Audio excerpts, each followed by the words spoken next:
بەناوی خوای گەورە سڵاوتان لێبێت بەڕێزان لە بەرنامەی ئەمڕۆ باز لە ناوڕۆکی کارنامەی عەلی زەیدی کاندیدی ڕاستپێدراو بۆ پێکهێنانی حکوومەتی نوێی عێراق دەکەین. ڕۆژی پێنجشەممەی ڕابردوو کارنامەکەی زەیدی گەشتۆتە پەرلەمان، کارنامەکەی نزیکەی 15 لاپەڕەیە و 14 تەوەرە لە خۆی دەگرێت. لە بەرنامەی ئەمڕۆ شیکردنەوە بۆ کارنامەکەی دەکەین، کارنامەکەی چی لە خۆی دەگرێت و بۆ هەرێمی کوردستان بۆچی هەرێمی کوردستان تێدا پەراوێز کراوە، ئایا لە کارنامەکەی زەیدیدا پرس بە لایەنەکانی کورد شیعە سوننە کراوە یاخود بیر بۆ چوونی تایبەتی خۆیەتی بۆ 4 ساڵی داهاتوو و دەکرێت دەستکاریش بکرێت لە ئێستادا بەشێک لە فراکسیۆنەکان لە ناویشاندا فراکسیۆنی کۆمەڵی دادگەری لە پەرلەمانی عێراق لە نامەیەکی فەرمیدا داوای کردهبوو کە پرسی چارەسەرکردنی موچە بخرێتە ناو کارنامەکەی، هەروە خشتەیەکی زەمەیدا منرێ بۆ جێبەجێکردنی مادەی 140 هەروە بۆ دەرکردنی یاسای نەوت و غازیش. قسە لەسەر کارنامەکە و پێکهێنانی حکوومەت دەکەین. ئەم پرسە لەگەڵ هەرێک لە بەڕێزان دکتۆر حیلمی ڕەسوڵ مامۆستای زانکۆ لە ستۆدیوم، هەروە لە هەولێری شۆ دکتۆر کازم یاوەر شارەزای کاروباری عێراق قسەی لەسەر دەکەین. سوپاسی ئەم بەدەبوونتان دەکەین.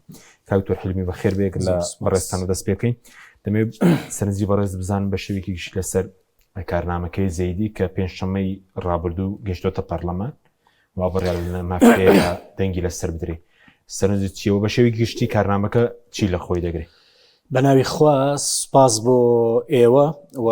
سڵاو لە بینەرانی کەناڵی پەیام، میوانە بە ڕێزەکەتان لە هەولێر. ئەمە کارنامەی حکوومەتەکەی یان کابینەکەی پێشنیارکراوی عەلی زەیدیە بۆ حکوومەتی داهاتوو 26 هەتا 29 ساڵی 26 هەتا 29. زۆربەی زۆری بەندەکانی دوای ئەوەی کە خراوەتە ڕوو دەڵێ گرنگجەکەی لەوەیە، یعنی وردەکاری و دانانی بەرنامە ڕێژەکەی دەکەوێتە دوای ئەوەی کە ئەم حکوومەتە متمانە وەردەگرێت لە کوتلە سیاسەکانی کە حکوومەت پێک دێنە. کەواتە جارێ ئەمە ڕەشنووسە. خۆی دکتۆرۆزام دووشت پێویستە یەکەم لە ناو پەرلەمان دەنگدان بە وەزیرەکانی لەگەڵ کارنامەکەش دەبێت دەنگی پێ بدرێت، دەبێت کارنامەکەش دەنگی پێ بدرێت هەردوو لایەن. ئەم میساقە طبعاً بێتە میساقیانە بێتە بەڵێن نامەیەک زۆر گرنگە بۆ حکوومەتی داهاتووی عێراق. پێش ئەمەش بەرنامەی حکوومەتەکانی دیکە ئەوانەی کە لە بەردەستایە بۆ لە بەردەستمانایە بۆ ئەوەی بینەران نەچین مادەبی خوێنینەوە،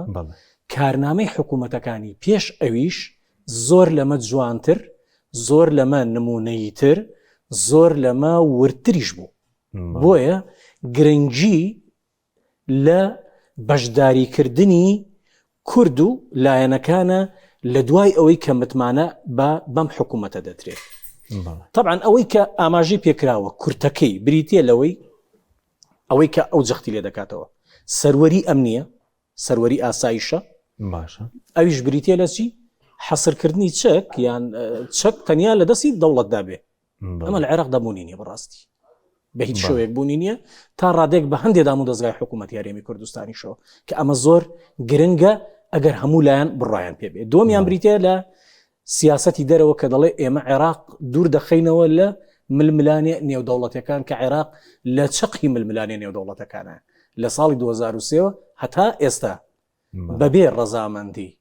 هەردوو کوتلەی ئێرانی ئەمریکی نەتوانراوە یەک حکوومەت تێپەڕێندرێ، تەنانەت هەندێک جار وردەکاری وەزیرەکانیش.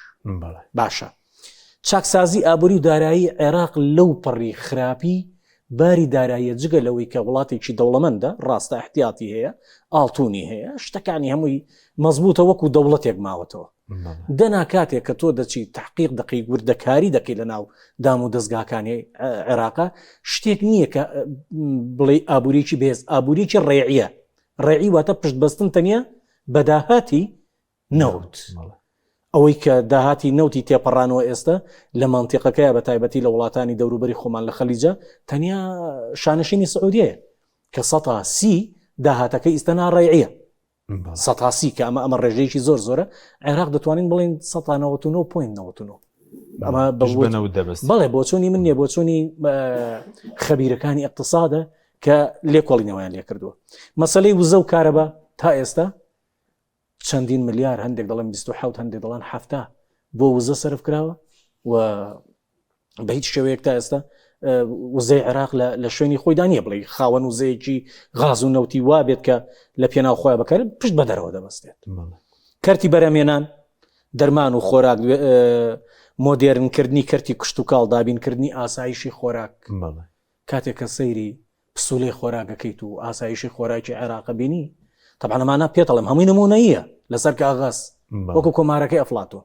هەموو شتەکانی جوانە بەڵێ باسی چەکسازی دارایی و باشکردنی خۆراک و کشتکاڵەوانە هەمووی تێدا بڵێ اینجا ئەمە یعنی گرنگترین ئیستنتا ئێمە نهاتوینە هەر چواردە لاپەڕەکە بخوێنینەوە ئێستنتاجەکەی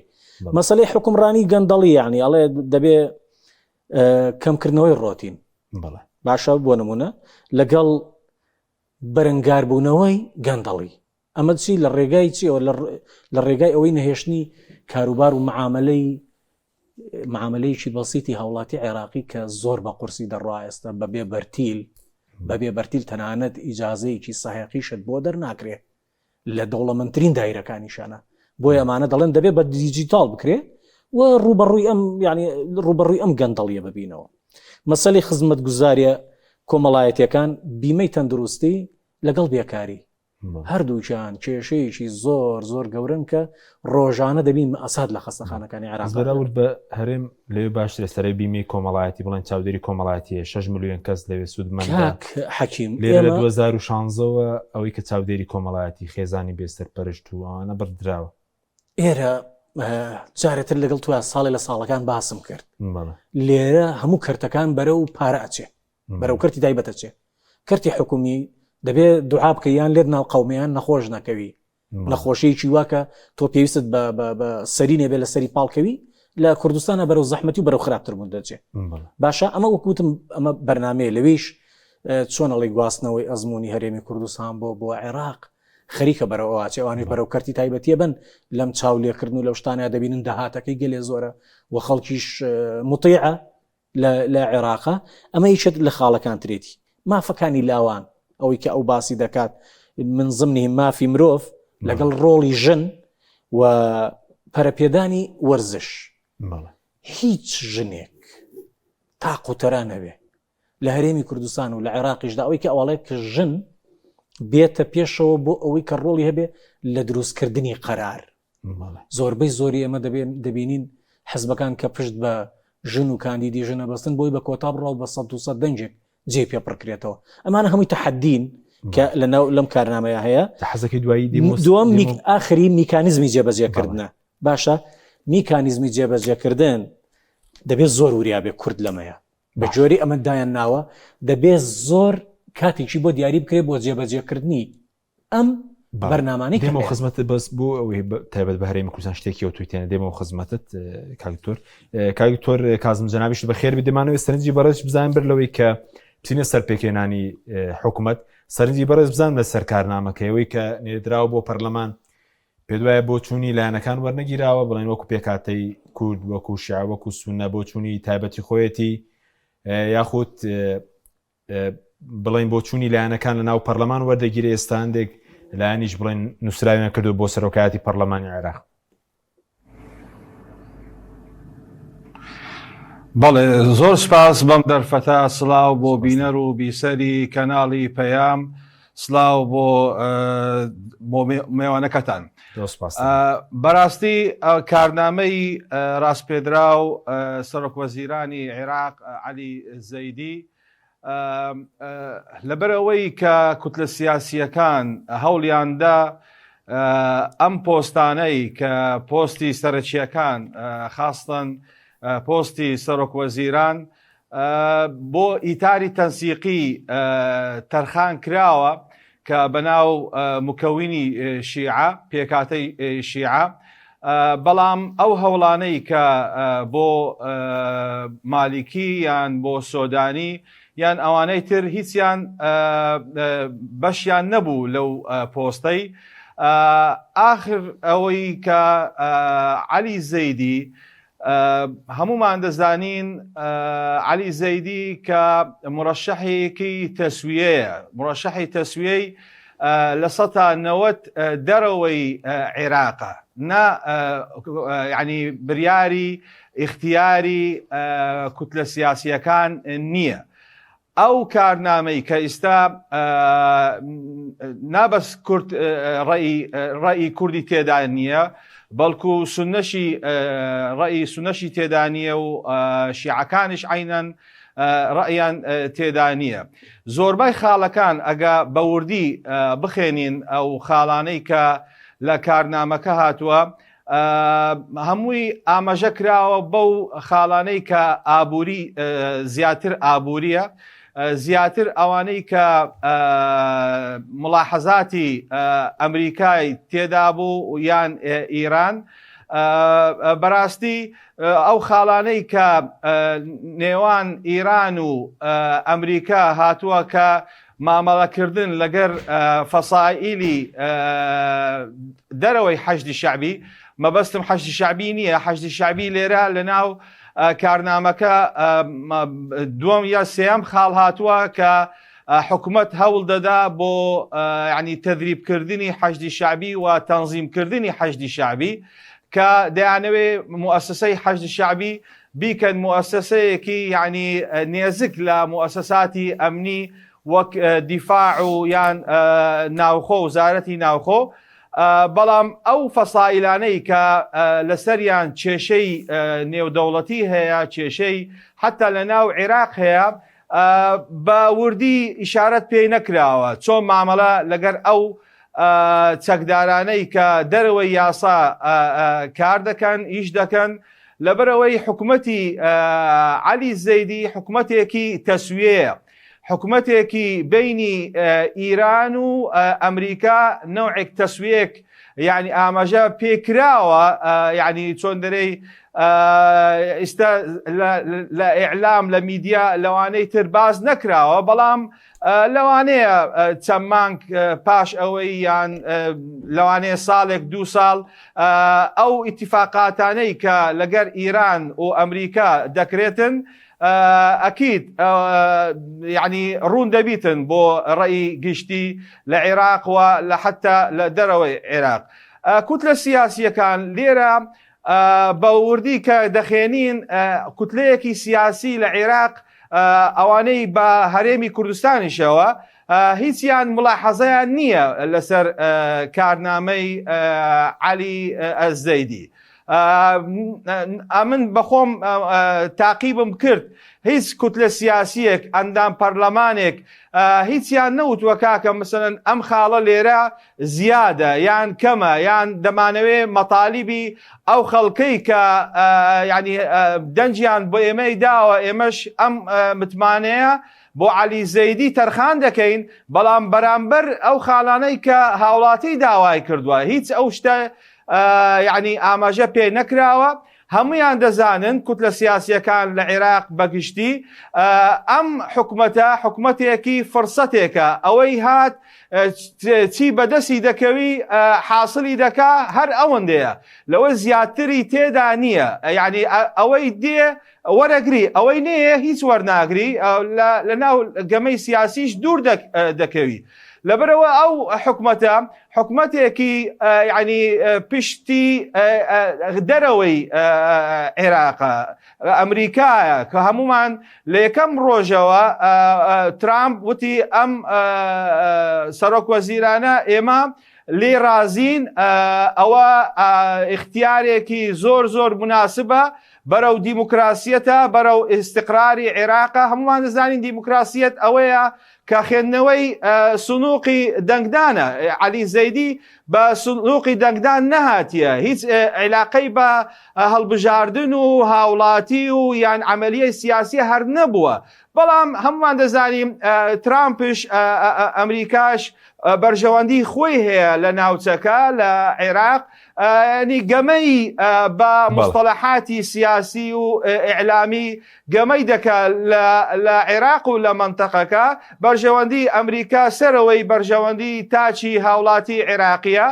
بەداخەوە کوتلە سیاسیەکانش ئەوانش یعنی بەگشتی تەمسیلی ڕەئی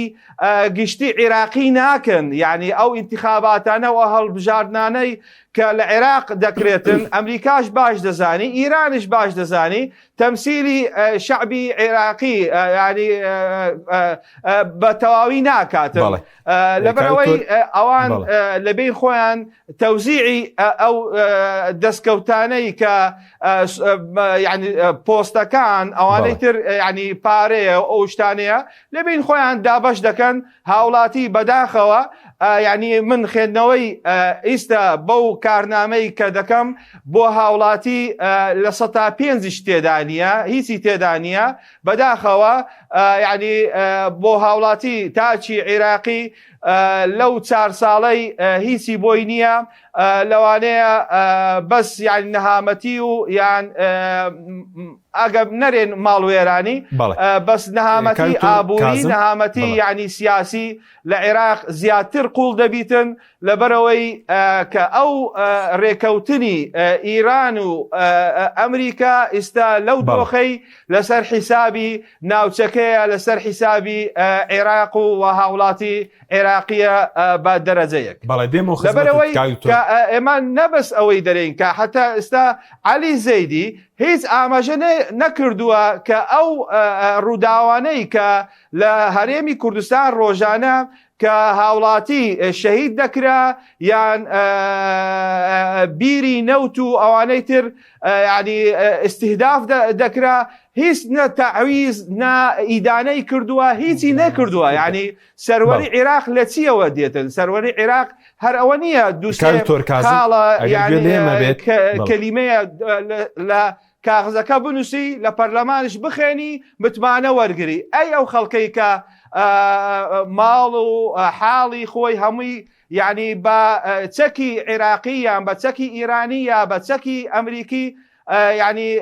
هەمووی زەرەری پێکەوتووە، ئەمانە هیچ ئاماژە پێ نەکراوە چۆن حەل دەکرێتم، چۆن مامەڵە لەگەری دەکرێت. بەڵێ دێمەوە خزمەت کاکتۆر بزانم دەنگیش نازانم دەنگم باش ناگاتە لای تۆ بزانم. کاک دکتۆر حیلمی دێمەوە خزمەت بەڕێز سەبارەت بە کورد هیچ تێدا ئەم کارنامەیە بڵین پێشتر لە حکوومەتەکانی پێشوش ئەوەی کە لە عێراق هەبووە سوتەمەنی نەیانتوانیەوە بڵین گرام بکەن لە دەستی وڵاتی موچەکێشەی بۆ دروست نەبووە، بەشە خۆراکی مانگانە گەندەڵتیا وەڵامەر باشترەوە بۆ دۆخی عێراق، پێدوایەوە ناتوانن دەستکاریکەنەوە خۆی دەمێتەوە دووش سەبات بە هەرێمی کوردستان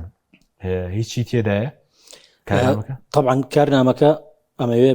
ئەوە بڵێم کە مەترسی لەسەر قواری هەرێمی کوردستان لەم هینەدا نییە،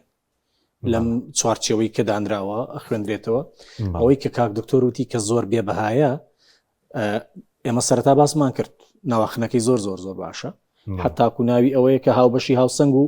ئابووری بەرهەمهێنەر، ینی ئابووری زیاتر لەسەر اقتصادەکەوە لەسەر بنەماکانی مادی 76 و 110 دەستوری عێراقی ئەم بەرنامەجە دانراوە. بەڵام وەرەقەیەکی مەترسیدارە بۆ بەهێزکردنی حکوومەتی ناوەندی دوای دەرکردنی یاساکان، ئەوانی کە باسی کرد دکتۆر هەر هەمووی تەواوە. بەڵام بۆچی خاڵێک لە خاڵەکان پەیوەندی بە ئێمە نییە؟ ئەوە لەسەر نوێنەران و تەمسیلی جێبەجێکاری هەرێمی کوردستانە لە بەغدا دەبێ یەخەی ئەوان بگیرێت. ئەوەی کە بەرەو ئەوە هەنگاو دەنێت چەند ئەو خاڵانی کە باسمان کرد بەرەو مەرکەزیەت ڕاستە خاڵی تێدا لە کارنامەکە پێزکردنی مەرکەزیەت بەبێ ئەوەی هەست پێ بکە بە شێوەیەک دا ڕێژراوە. ئەوەی کە دکتۆر باسی کرد حکوومەتی هەرێم بەلای گوێیاچی، ینی گوێشی لێ نییە، هەردوو حزب دەسەڵاتدارەکەشکە لەوێن لەوانە کە بڕیاری یان مرکز بەهێز دەکات. گرنگتری خاڵەکانی کە لە دواییدا دەبێتە کێشە بۆمان لە پەرلەمان یەکخستنی بڕیاری ئەم نییە، واتە هیچ هێزێک ئەو کاتە ئەتوانن بیقۆزنەوە کاتێکە جارێتر لەگەڵ پارتیا کێشیان بۆ دروست بوو لە هەولێر ئەتوانن بیقۆزنەوە بێن بۆ جان کۆمەڵێک هێزی خۆشمان، هێزی هەرێمی کوردستان، لەبەر ئەوە یەک لە خاڵەکان یەکخستنی بڕیاری ئەم نییە. دووەم کۆکردنەوەی چەکە لەسەر دەستی دەوڵەت واتە دەسەڵاتی یاسا، مەسەلەی ناوەندی دیبلۆماسی دەڵێ لە ئێمە زیاتر هیچ کەسێک بۆی نییە پەیماننامە حتا کۆبنەوەش بکرێ. گەر بەبیرت بێ هەڵایەکی گەوریان لەسەر ئەو کۆبنەوەی کرد کە تۆمباراک و کاک مەسعود و کاک مەزلوم لە هەولێر کردیان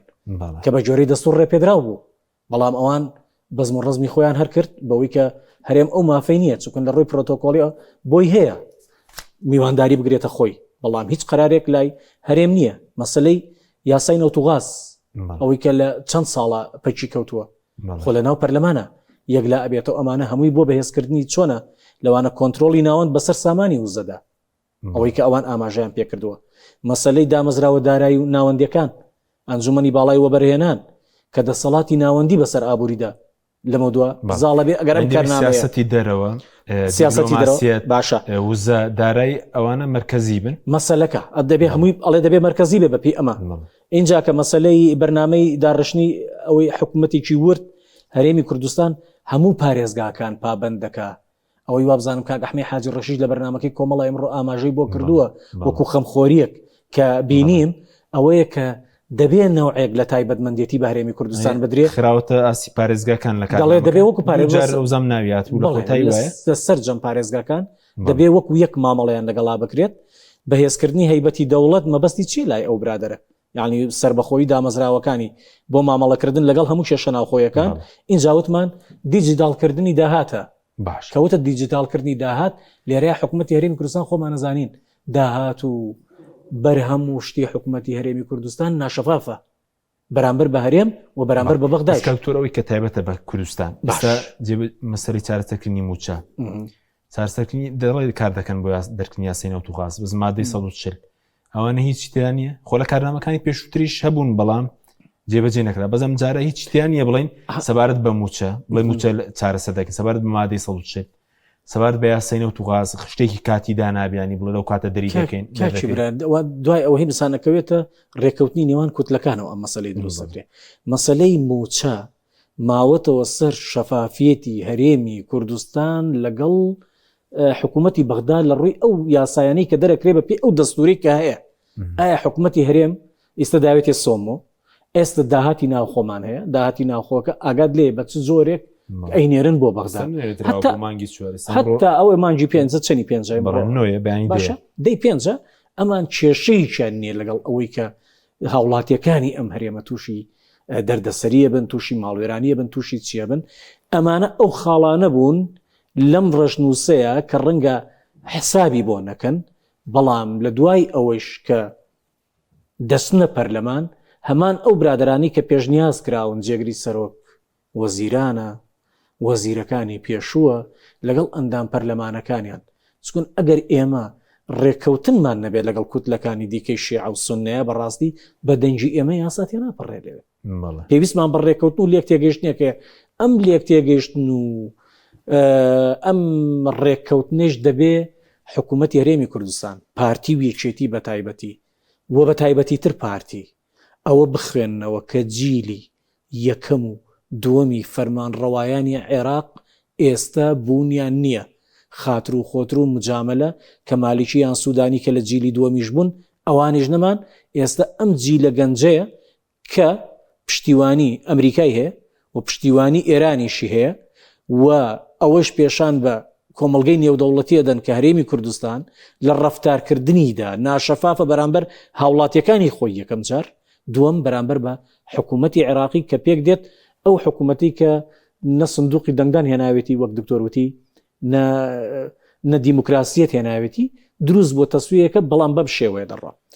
ئایا وتمان وەکو خەوارە زەرەری نییە ئەو خاڵانەی باسم کرد بەرە و چی ئەڕە بەرە و مرکزیەت ئەڕە بەڵام هەرێمیش ئەتوانێت یەکێتی و پارتی کۆمەڵێک هەنگاو هەیە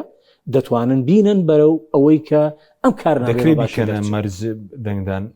بە کابینەکەی بڵێن شتی بۆ زیاد بکرێت سەبارەت بارێ هیچ مەرجێکیان نییە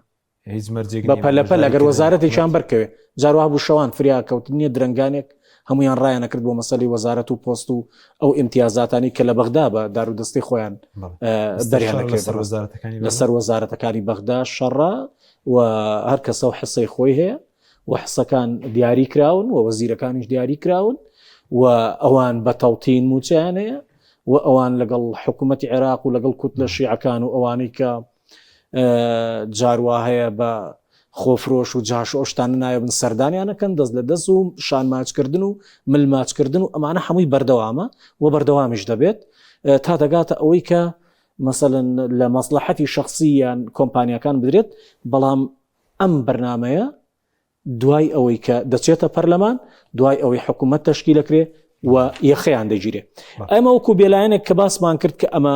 گرنگترین ئەوە هەنگاوانن دەچێتە مەرکەزی بەڵام هەنگاویشمان هەیە بۆ ئەوەی کە بتوانین چۆن لەوێ ڕەفتار بکەین باشە دێمە خزمەتت بەوە کاکتۆر کازم بێمە خزمەت بەڕێز سەبارەت بە پێکێنانی کابینەکەەوە بڵین قسەمە لە سەرکارنامەکەی کرد کە گەشتۆتە پەرلەمان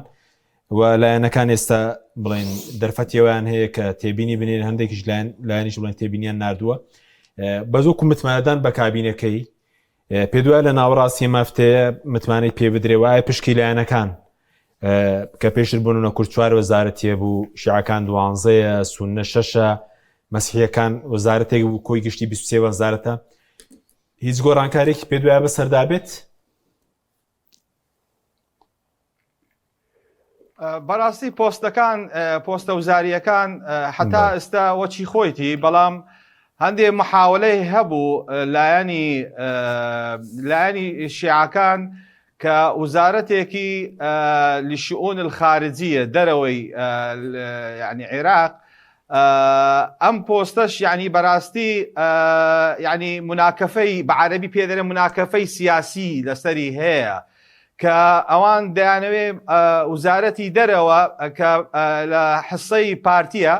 ئەگە وەزیرێکی سونە بەناو سونە یان بەناو ینی ئەوانەی کە نێزگن سونەی ئیتار پێیان دەوت ینی ئەوان ئەو وزارەتە تازەکە وەرگرن بەناو لشؤون الخارجیە ئەمە هەردووشیان تقریبا ئیشی و کاریان وەچی یەکە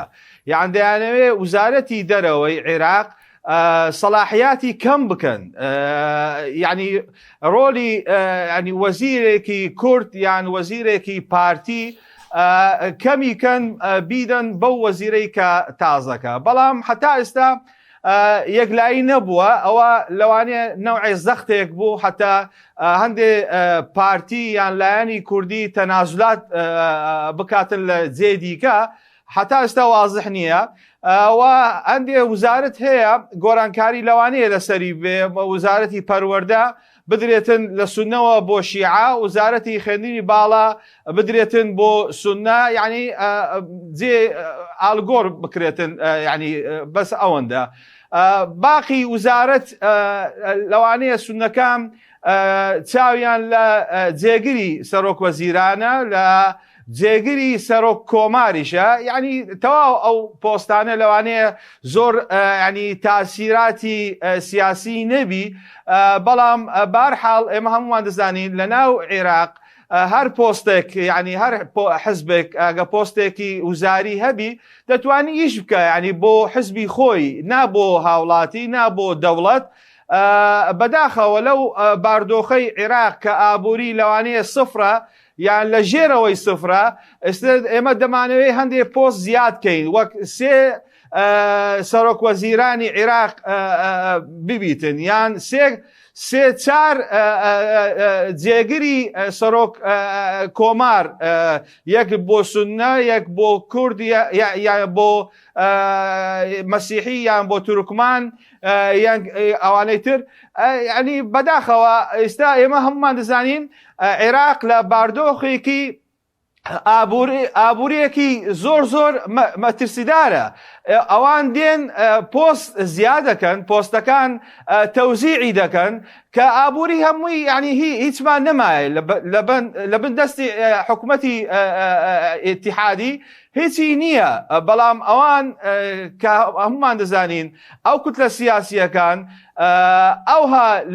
تەفاهمی بین خۆیان ئەوەندەیە کە چۆن پۆستەکان تەوزیع بکرێتن هەر ئەوەندەیە باقی ینی هەڵبژار هەڵبژاردن و ئەوەندە وعد و وعود بۆ خەڵک دراوە ئەوها دەکەین ئەم یاسایە ئەو قانونە تەشریع دەکرێتن یان هاوڵاتی چۆن سوودمەند دەبیتن یان تەعینات ئەوانەی تر کەس باسی ناکە. ئێستا ئەم باسی هەڵبژاردن و وعد و وعود هیچی باز نەکراوە و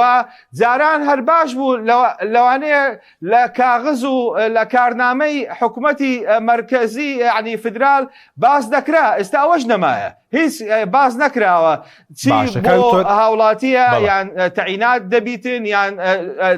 دۆلار چۆن تەسەڕف لە مامەڵە دەکرێتن لەگەری ئەوە هیچ باز نەکرایە. لەوانەیە زیاتر دۆخەکان وەک ئاماژەم کرد یعنی لە بیدایەتی قسەی خۆم کەوتم لەوانەیە زیاتر کێشەکان قوڵتر بی لەم یعنی لە کابینەی عەلی زەیدی. باشە کاک دکتۆر سەبارەت بە وەزارەتەکان وەزارەت سیادیەکان ئەوە بڵێن وەزارەتێک ئەگەر دەرەوە بۆ کورد بێ بۆ پارتیەک لابۆتەوە و لەناو بڵین پێکاتەی شیعش بڵێن وەزارەتی نەوت هەیە ئەوە دارایی هەیە ناوخۆ هەیە بەرگریش و پلاندانان لای سونەکە لە نێوان ئەو وەزارەتە سیادیانە تا ئێستا ڕێکەوتن نەکراوە؟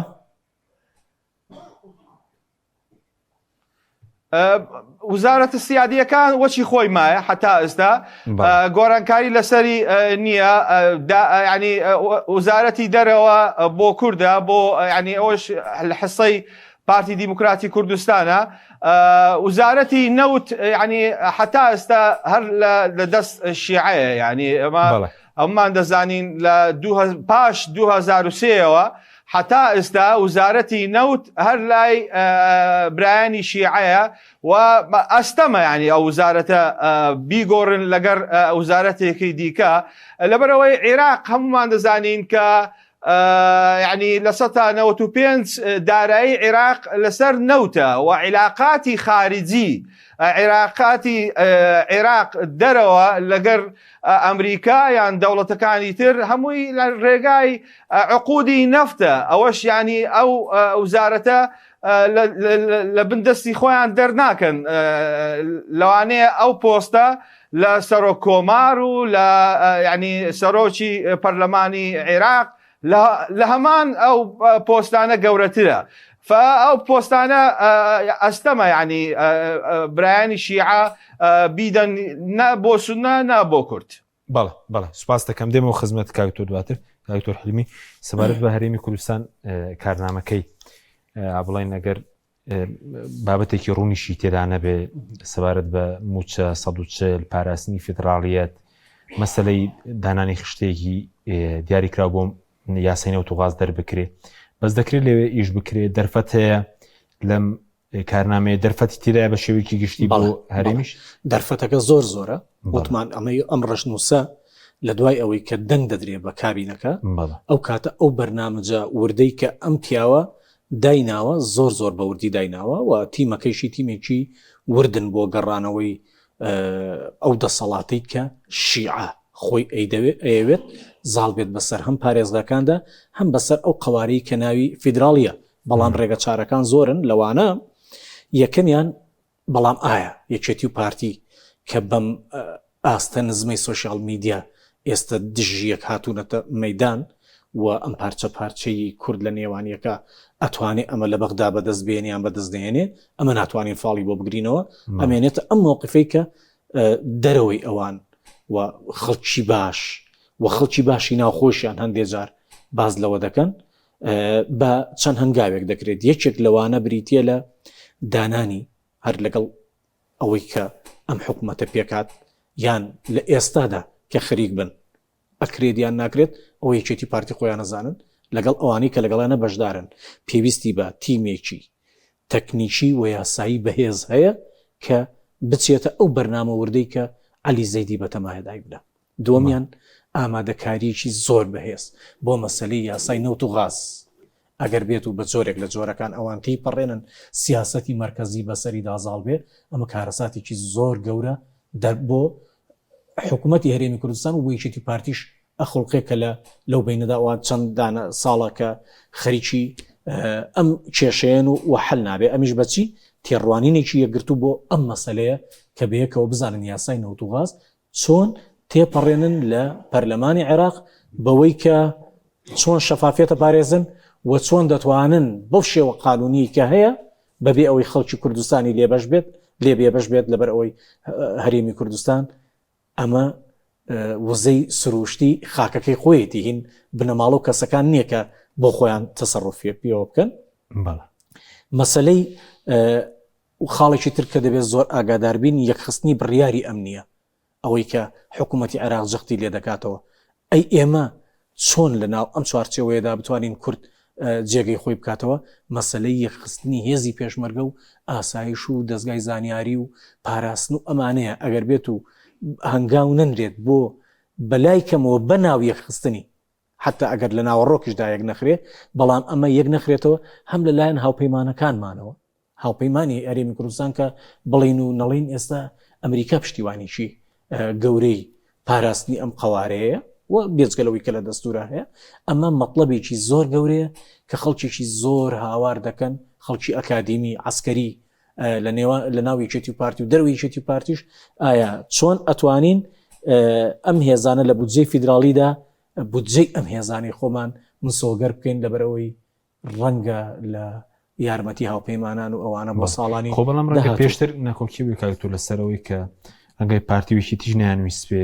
هێزی پێشمەرگە بەشێک بێت لە وەزارەتی بەرگری عێراق موچەکەی بچێتە سەر ئەو ینی ڕەنگەرەگریان کرد لە قۆناغی ڕابرد چکە باز دەکەی لە سەدەمی مالیکی و مامجەلال ڕێکەوتنی کرابوو نزیکەی لەسەر نزیکەی 100,000 پێشمەرگە وەکو ژمارە و بجەشیان لەوێدا بنرێ بەڵام دوای جێبەجێ نەکرد. ئەخر ئەزانی چۆن کا حکیم ئەم بازەوە دەکەین چۆن دەتوانین بکەین ئەم هەنگاوانەیە کە تە دەتوانی قسەی پێ بکەی لەوێ لە ناو ئەو بەرنامەیەدا نەکەوەی ئەوان خۆ زۆر جاریش ئێمە باسەوە دەکرێت کە هەندێ میدیای سێبەر کە ئەیانە هەرێمی کوردستان بێن و داگیری کە نشتی و هەرێمی کوردستان بە بەلاش بیتە نایانەوێت ئەوە لە من یعنی من لەوە دڵنیام ئەوان تااقەتی ئەوەی هەرێمی کوردستانیان نیە بەڵام هەرێمی کوردستانیان لە چیەوە بینیوەوە لەو خروقاتە قانونیانەی کە ئەوانیش کردویانە بەرامبەر دەستور هەردوولا بە کەیفی خۆیان ڕای دەکێشن. وتمان مەسەلەی یەکدەنگی سیاسیە کە نیمانە لەگەڵ بەڵێننامەیەکی نیشتیمانی ئەوەی کە ئەمان ناویان ناوە لە ناو ئەم بەرنمەیەدا ئەوان وەکو بەڵێننامەیەک چۆن زۆرزاڵی بەڵێننامەی شەرەف ئەی بەنە پەرلەمان خاڵەکانی ئەوەندە جوان بێ تۆ معارەزی بی لەوێدا دەبی بە کەسێکی یاخی دەبی بە ئەوەی کە دژی ئەو بەرنامە و ڕێکارە جوانانەیە کە ئەو ئەڵێ ئێمە لەسەری دەڕۆین بۆ ئەوەی باش بن ئەگەنیەتیشان خراپ بێ بەڵام وە لە شارعی عێراقی گەێنن هەروەکو ئەو حدەسی دوێنە حدەسێکی بچووکی سیارەیەکە چەند سیاحێکیان چەند گشتیان باشە ئەوەی گەرمیان ئەتوانن هین بکەن دەتوانن بیقۆزنەوە. پابندبوونی چێتر لەوانەیە کە ئەو لیژنەیە یان ئەو تیمێکی ئێمە پێکی دەهێنین حکوومەتی هەرێم دەوێت کە دەبێت زۆر وریابێ مەسلەی ئەوەیە کە پابندبوونی دەستوری و یاساییە ئەو یاسانی کە دەرەچێ ئایا چەندێ خۆیان پێوەی پابندن شیعە و سونە چۆن ئێمە بتوانین ڕێگری لەو ناپابندی ئەوانیش بکەین کە ئەوانی ئێمە پێ تۆمەتبارەکەن بۆیە دەبێ لە ئەو لعنی ئەو لەو دیباجەی کە ئەوان دانراوە بۆ پەرتەوازی کە هەیە کە لێرە بڕان حکوومەتی ماوەی بەسەر چووە پەرلەمان دانانیشی ناکۆکی نێوان لایەنەکانی دەسەڵات دەبینی یەک ئۆپۆزیسیۆن دەسەڵات کورد لە 4 ساڵی ئایندە لە بەغدا دەتوانێت هیچ بکات بەو پەرتەوازی کە لێرە هەیە تازە تەسەور ناکەم بتوانن بە یەک دەنگی ئیش بکەن لەبەروی زۆریان خراپ کردو ئەمەش دەکەڕێتەوە بۆ ئەو عینادی و کە لە ڕقیەی کە لە بینیەکە دەکرێت من و تو کێشەکانمان حەڵکەین زۆر بە ئاسانی ئەگەر مەسەلەی داهاتە لە بەردەستی هەردووچانە گەر مەسەلە دەسەڵاتە لە بەردەستی هەردووچانە بە جێگر و بەسەرۆکەوە لەوان زیاتر کەس نییە لە وڵاتەیە بەڕاستی ئەوەی کە جنگەکانی دەسەڵاتی بەدەستەوەیە بۆیە ئەم پەرتەوازەیەیە کەوای کردووە دیباجەیەک یان بەرنامەیەکی حکومی وە ئاراستەی پەرلەمان بکرێ و منەتیشی پێت نەبێ و بڵێ دەبێ بێ لە پەرلەمان دەنگی پێ بدەی ئەوان بارەکەیان دۆزی وەتەوە ئەمەش لە ئەنجامی ڕێگنەکەوتنی نێوان خۆمان بوو تعتیلکردنی پەرلەمان کە هیچ ڕۆڵێکی نییە وەکو دامەزراوەیەکی شەرعی یاسادانەر ئەوانی حسابێکی بۆ ناکەن حکوومەتێکە کە هەر لایەنە و حکمی دەسەڵاتی ینی هەژمونی بەسەر منتیقەی خۆیدا دەکات بۆیە پێم وایە ئەم پەرتەوازەیە کەس لی بەرپرس نییە. طبعا ئەگە تۆ داوای یەکگرتوویشان لێ بکەی ئێستا وەکو گاڵتە جاڕێک لە تەلەڤیزیۆن من و تۆ بینینەوەی لە حاجی قادرەوە داوا ئەکرێ حاجی قادری کۆی هەتا ئەمڕۆ کە کێشەی ئێمە مەسەلەی یەکدەنجیە، بەڵام خۆزگە ئەم ناکۆچیەی ئەم دوو حزبە هەیەە لە هەرێمی کوردستان لەسەر فکر بواە، چۆنێتی بەڕێوەبردننی دەوڵەت بواە، چۆنێت لەسەر خزمەتکردن بواە، لەسەر دروستکردنی پرۆژە و منافەسەی شەریفانە بواە. ئەو کاتە ئەمە ئەبووە شتێک کە هەر کەسە و لایەنێک ئەیتوانی پشتیوانی لە لایەنەکەی خۆی بکات بە معارەزەیشەوە ئەیتوانی پشتیوانی کارە باشەکانیان بکات. بەڵام ئەمان دۆخێکی وایان خۆڵقاندووە بەڕاستی دەبینی یەک دوو هەفتەی تر چۆن بەشداری دەکەنەوە دیسان بە هەڵە داوان دەستنەوە بۆ بەغدا، دوو هەفتە دوای ئەوەش دیسان دەست دەکەنەوە بە جنێودانی ئەو کەسانەی کەوا خۆیان لەگەڵیاندا بە باش ناوێ بن و دەڵێن خۆی گیانە لای فلان کەس و هاتن دەخیلمان کەوتن و ئێمە حکومەتمان جارێک سەرۆک وەزیرەکانە لەسەر هەموو سەرۆک وەزیرانەی سەرەتا دێن باشە دوای تێگرەچێ وای لێ هەموو جار پێشوازی لێ دەکەن، هەموو جار دەڵێن پشتیوانی دوایش قۆناغەکە تێگرەچێت. بەڕاستی داخێکی زۆر گرانە، یعنی ئەوە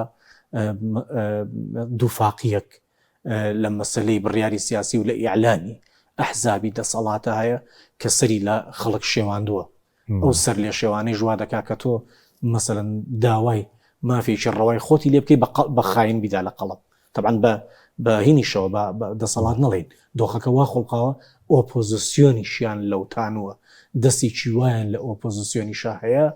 کە بیانەوێ مەسەلەن بە فڕە لێدانێک لەگەڵیاندا بیان خەنە زەلکاوێکە و کە دوایی نەتوانن تایە دەربچن. ئەوەندەی بەرنامە لەم هەرێمی کوردستانێ بۆ یەکترشکان، بۆ پشت یەکترشکان، بۆ دەستبادان و ملبادانەیە، ئەوەندە ئەم بەرنمەیەمان هەبواە بیخەینە دیباجێ حکوومەتی عێراقەوە بەخوا سەرکەوتووە بووی. سوپاس دەکەم. کاکتۆر کازم بێمەوە خزمەت بەڕێزت پێشبین دەکرێت لە مافتەیە دەنگ لە سەر کابینەکە بدرێ و بۆ پۆستەکانیش تا ئێستا دیارەکە بەڕێزوت ئێستا پۆستی دوو جێگر بۆ سەر و کۆماردا دەنرێت، جێگرەکانی سەرۆک وەزیران یاخود وەزارەتەکان تاکوێستا و کوناوی کەسەکان دیارە جاچ لە شیعە بێ، لە کورد بێ، لە سونە بێ. بەڵێ بەنسبەت ینی دەنگدان لەسەر وەزیرەکان لەوانەیە ئەم هەفتەیە دەنگدان یعنی بدرێتن لەبەرەوەی خاڵەکان هەمووی دیاری کراوە و تەوزیع کرایە و ینی 6 وزارەت بۆ سونێ و 4 وزارەت بۆ کووردە، باقیەکەی بۆ برایانی شیعەیە. ئێستا کێشەکان هەر کێشە نییە و ئینە بەست ناوەکانە، لەوانەیە هەر وزارەتێک 2 یان بۆ 3 ناو دەستنیشان دەکرێتن لایەن پارتە سیاسیەکان. علی زەیدیش ینی ئەو بەخۆی وەزیرەکە لەوانەیە زاهیرەن لە ئیعلام لە میدیەکان دەرێن ئەو بەخۆی اختیاری دەکات لەو 3 ناوەی یان 2 ناوە، بەڵام زیاتر ئەو ناوانەی کە اختیار دەکرێتن لەوانەیە تەوافقێکی نێودەوڵەتی لەسەریان هەیە یان ئیقلیمی. ئەو ناوانەی کە علی زەیدی کە کابینەکەی پێک دێنی لەبەرەوە بەخۆشی ینی تەوافقی نێودەوڵەتی و ئیقلیمی هاتووە، ینی بریارەکان زیاتر لای ئەو نییە. بەداخەوە ینی ئەم فترەیە کە حکوومەتی عێراق لەوانەیە احتیاجی بە پەرلەمانش نابی، لەبەرەوە هیچ معارەزە نییە، هەموو کتلەکان لەناو حکوومەتن و علی زەیدی لە کارنامەی خۆی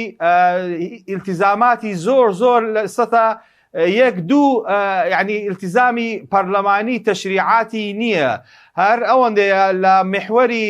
تاقە وزە ینی بەنسبەت یاسای نەوت و گاز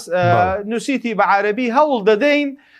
کە یاسای نەوت و گاز تەشریع بکرێتن، هەر ئەوەندە ینی ئیلتیزاماتی تەشریعاتی